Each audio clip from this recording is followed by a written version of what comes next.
दोस्तों, एक बार फिर से मैं विकास श्रीवास्तव आपके सामने एक नया आसन रूप लेके सामने आया हूँ। जैसे कि इसके पहले आप लोगों ने पढ़ा मेरे माध्यम से टेंस के बारे में आपने पढ़ा कि टेंस होता क्या है, इसके कितने भेद होते हैं और उसके कितने भेद होते हैं, और सिंपल प्रेजेंट टेंस के बारे में हमने आपको ट्रांसलेशन बताया था। पहला सिंपली, दूसरा निगेटिव, तीसरा इंट्रोगेटिव, ये तीन चीज़ हमने आपको बता चुका है। अब हम आपको आज बताएंगे इंट्रोगेटिव प्लस निगेटिव, एक फंडामेंटल ये और दूसरा इसके क्वेश्चंस, यानी कि इसमें जो क्वेश्चंस आते हैं क्वेश्चंस करके, और तीसरा अपवाद। ये तीन चीज़ आपको बताएंगे और कल के क्लास में हम आपको देंगे सिंपल प्रेजेंट टेंस का पूरा फंडामेंटल एक साथ। यानी कि कुल मिलाकर ये कहा जाए कि कल का होने वाला क्लास आपके लिए बहुत ही बेहतर साबित होगा। आपने पिछले क्लास को नहीं भी पढ़ा है तो कल का क्लास आप ज़रूर देखें ताकि इस टेंस के परिपूर्ण जानकारी आपको मिल सके। चलिए हम आपके सामने रूबरू देते हैं क्या। पहला, क्या राम घर नहीं जाता है? तो याद है दोस्तों, हमने आपको बताया था कि जब नहीं हो तो या तो डू नॉट या तो डज नॉट का प्रयोग होता है। और कहाँ डू नॉट कहाँ डज नॉट? तो वह हो या दुनिया का कोई नाम हो, उस परिस्थिति में आप डज का प्रयोग करेंगे मेरे दोस्तों, अन्यथा सबके साथ डू का प्रयोग करेंगे। अगर क्या पहले आवे तो या तो डू लगाओगे या तो डज लगाओगे। चलिए देखते हैं क्या के बाद वाली प्रश्न क्या है, अंक क्या है ये शब्द। तो क्या के बाद हमारा क्या मैच मिल रहा है? राम। क्या है राम? ये है नाम। तो नाम है तो क्या लगेगा? डज। क्लियर? तो यहाँ लिखेंगे डज, उसके बाद राम, फिर क्या? नहीं, गो टू हाउस। अब आप सोचते होंगे कि भैया आपने तो बताया था कि वह या दुनिया का कोई नाम हो तो उसके क्रिया में ऐसे या ये लगाते हैं, तो क्रिया इसका जाना है तो भैया आपने इसमें लगाया ही नहीं। अरे तो कंफ्यूज क्यों होते हैं? इसके जगह पर अब हमने यहाँ लगाया। क्यों? क्योंकि वो सिंपली था लेकिन ये इंट्रोगेटिव और निगेटिव है। समझ में आ गया ना? मुझे पूरा उम्मीद है कि आपको समझ में आ गया होगा। दूसरा क्वेश्चन, क्या हम लोग भात खाते हैं? क्या हम लोग, ये वह नहीं है, ये दुनिया का कोई नाम नहीं है, तो बिना सोचे आप लिखोगे डू। हम लोग का अंग्रेजी वी, फिर नॉट, क्या? It rice. उम्मीद है कि आपको बिल्कुल परिपूर्ण रूप से समझ में आ गया होगा। चलिए अगला क्वेश्चन जो है आपके सामने ये रूबरू होकर उभर कर आया है। क्या?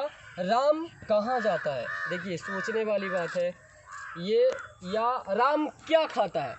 यहाँ देखिए क्या, दो फंडामेंटल आपको समझाते हैं। क्या राम खाता है और राम क्या खाता है? दोनों में अंतर है। यानी कि क्वेश्चंस पूछ रहा है कि क्या राम खाता है, मैंने उसको पता है कि राम खाता है कि नहीं खाता है। दूसरा क्वेश्चन बोला है कि राम क्या खाता है, राम खा रहा है लेकिन उसको पता नहीं है कि वो क्या खा रहा है।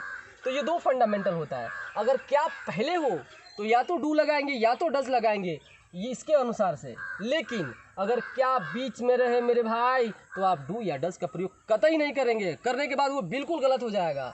अगर बीच में क्या रहे तो व्हाट का प्रयोग करेंगे। जैसे हम आपको ये क्वेश्चन सॉल्व करके बताते हैं, राम कहाँ जाता है, तो कहाँ पहले आता है?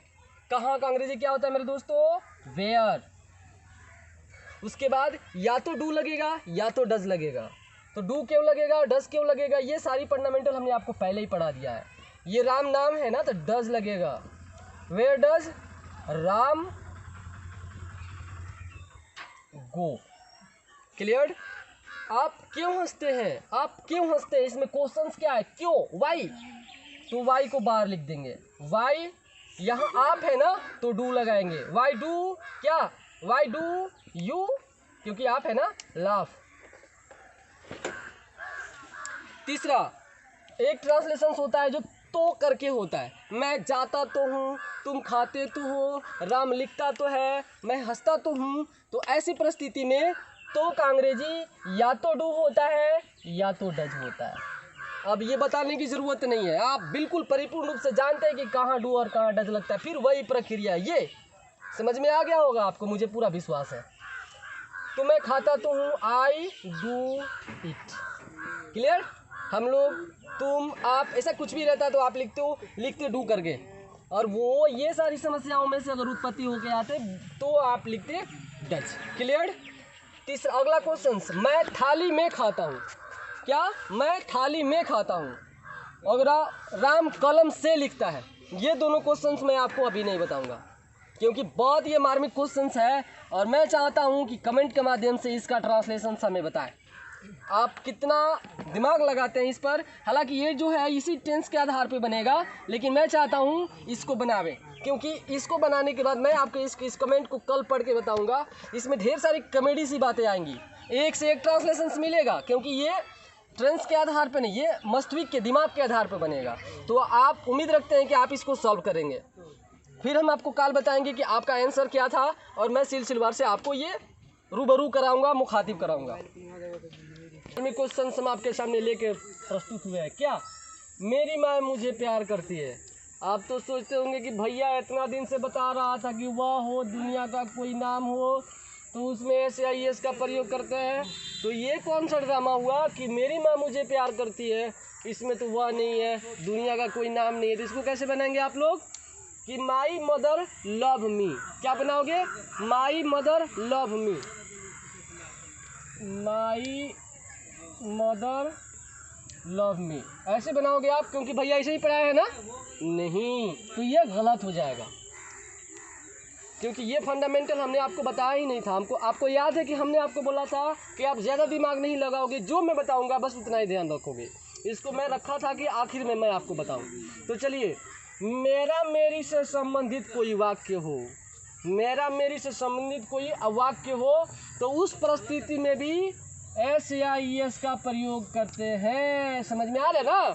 जैसे कि वह या दुनिया का कोई नाम हो तो एस या IS का प्रयोग करेंगे।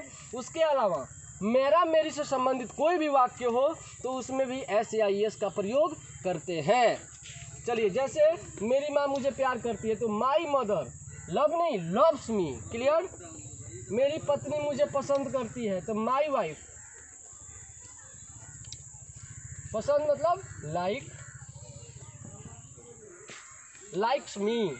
मेरा नौकर बाजार जाता है मतलब my servant goes to market. समझ में आ रहा ना? अगला, मेरी गाय दूध देती है। जल्दी बोलिए, तो जल्दी बोलिए। क्या? चलिए, बिल्कुल सही जवाब है आपका। मेरी गाय दूध देती है मतलब माई काऊ गिव्स मिल्क। अगर इसमें रहता मेरी गाय मुझे दूध देती है तो क्या लिखते हैं? माई काऊ गिव्स अस मिल्क, यानी कि मुझे देती है। क्लियर? इसी के साथ आपका सिंपल प्रेजेंट टेंस समाप्त हुआ। कल हम आपको बताएंगे सिंपल प्रेजेंट टेंस का simply, interrogative, negative, interrogative negative, questions, अपवाद, ये सारे के सारे फंडामेंटल एक साथ कल की क्लास में। तब तक के लिए दीजिए इजाज़त। और हमारे चैनल को आपने अभी तक सब्सक्राइब नहीं किया है तो मैं आपसे यही निवेदन करूंगा कि कृपया कर मेरे चैनल को सब्सक्राइब कर लें। ऐसे इसमें थंब दें, मेरे चैनल को सब्सक्राइब करें। यहाँ बेल आइकन होगा, इस पर क्लिक कर दें ताकि आने वाली सारी वीडियो का नोटिफिकेशन सबसे पहले सिर्फ और सिर्फ आपको मिले। इसके अलावा अगर मेरी वीडियो आपको अच्छा लगती है तो ऐसे अंगूठे पर जाकर सिंबल दें। अगर मेरी वीडियो आपको अच्छा नहीं लगती है तो ऐसे सिंबल पर जाकर क्लिक कर दें। अगर कुछ इसमें पूछना हो, जानकारी लेना हो तो आप नीचे कमेंट में लिखकर हमें ज़रूर बताएं कि हमारी वीडियो आपको कैसे लगी। इतना ही नहीं, आप हमारे वीडियो को अपने दोस्तों में शेयर करें, अपने छोटे छोटे भाइयों में शेयर करें, ताकि उनकी पढ़ाई जो बाध्य है वो परिपूर्ण रूप से हो जाए। चलिए, फिर मिलेंगे अगले क्लास में अगले पेशकश के साथ। तब तक दीजिए मुझे इजाज़त।